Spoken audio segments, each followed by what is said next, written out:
Iran युद्ध की तस्वीर आज 22वें दिन बदली हुई नजर आ रही है। ट्रंप का युद्ध का मकसद तो बहुत पीछे रह गया है और अब हालत यह है कि पूरी अमेरिकी सैनिक ताकत की साख ही दांव पर है। ईरान ऐसा जबरदस्त पलटवार कर रहा है कि ट्रंप पलटू राम की तरह बार बार अपना स्टैंड बदलते नजर आ रहे हैं। कभी कह रहे हैं कि सीज फायर नहीं करेंगे, कभी कह रहे हैं ईरान के पास कुछ बचा नहीं है। अब सवाल यह उठ रहा है कि क्या ट्रंप ईरान से बोरिया बिस्तर बांधने का मौका ढूंढ रहे हैं? डोनाल्ड ट्रंप कंफ्यूज हैं। जिस ईरान को घुटने पर लाने का दम्भ था, उसने अमेरिकी ठिकानों को धुआं धुआं कर दिया। ट्रंप के बयानों से लग रहा है कि इस युद्ध में बुरी तरह फंस गए हैं।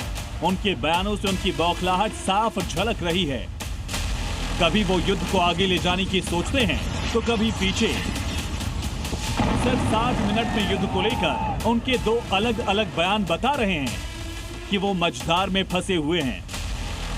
ट्रंप ने पत्रकारों के सवाल के जवाब में कहा कि वो सीज फायर नहीं करने जा रहे क्योंकि ईरान की मिलिट्री खत्म हो रही है। ट्रंप ने एक तरफ जीत की हुंकार भरी, लेकिन घंटे भर बाद ही ट्रंप ने यू टर्न ले लिया। सोशल मीडिया पोस्ट कर अपना रुख बदलते हुए कहा वो ईरान युद्ध को खत्म करने पर विचार कर रहे हैं। ईरान की आतंकी सत्ता के खिलाफ हम अपना मकसद पूरा करने के करीब हैं। इसे देखते हुए हम अपने सैन्य अभियानों को खत्म करने की तैयारी कर रहे हैं। क्या करना चाहते हैं ट्रंप? युद्ध जारी रखना या बंद करना? बिल्कुल असमंजस वाली स्थिति है।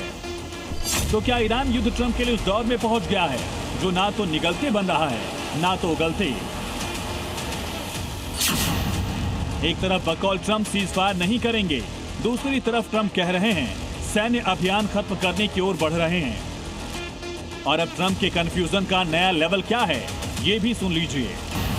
आखिर ट्रंप के दिमाग में चल क्या रहा है, इसे समझने के लिए 22 दिनों के युद्ध में ईरान के पलटवार की ताकत समझनी होगी, जिसने इजराइल और अपने से कई गुना पावरफुल अमेरिका को नाको चने चबाने पर मजबूर किया।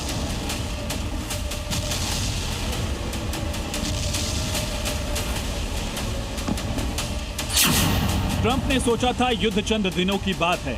ईरान युद्ध को 22 दिन तक लेकर आ गया। ट्रंप को बिल्कुल आशंका नहीं थी कि इतने बड़े पैमाने पर अमेरिका को नुकसान होगा।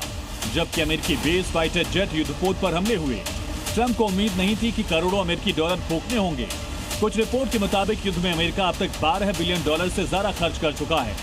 ट्रंप को घरेलू फ्रंट पर इतने बड़े विरोध की उम्मीद नहीं थी। एक सर्वे के मुताबिक सिर्फ 1/4 अमेरिकी ही ईरान पर हमलों का समर्थन कर रहे हैं। उस पर आलम यह है कि ट्रंप के दावे के मुताबिक ईरान में ना यूरेनियम मिला, ना एटम बॉम्ब, ना ही बैलिस्टिक मिसाइल प्रोग्राम रुका, बल्कि ईरान तो बैलिस्टिक मिसाइलों की मार से इजराइल को क्षत विक्षत कर रहा है। खाड़ी के अमेरिकी सैन्य ठिकानों पर खलबली मची है।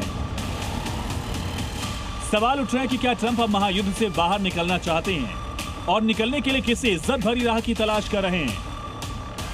क्योंकि 22 दिनों में ईरान ने अमेरिका के सुपर पावर होने का जो दम मिट्टी में मिलाया है, युद्ध जारी रहा तो अमेरिका की गत और बुरी हो सकती है। ट्रंप उस मोड़ पर पहुंच गए जिन्हें अब किसी की चिंता तक नहीं। ट्रंप ने जिस स्वार्थ के कारण ईरान के खिलाफ युद्ध छेड़ा था, वो स्वार्थ अब ट्रंप के गले की फांस बनता जा रहा है। ट्रंप इसको काटने का बेहतर मौका ढूंढ रहे हैं ताकि अमेरिकी मिलिट्री की साख बची रहे और ट्रंप का दुनिया पर राज करने का गुमान भी बचा रहे। लिहाजा ट्रंप युद्ध से बचकर निकलने की कोशिश करते दिख रहे हैं।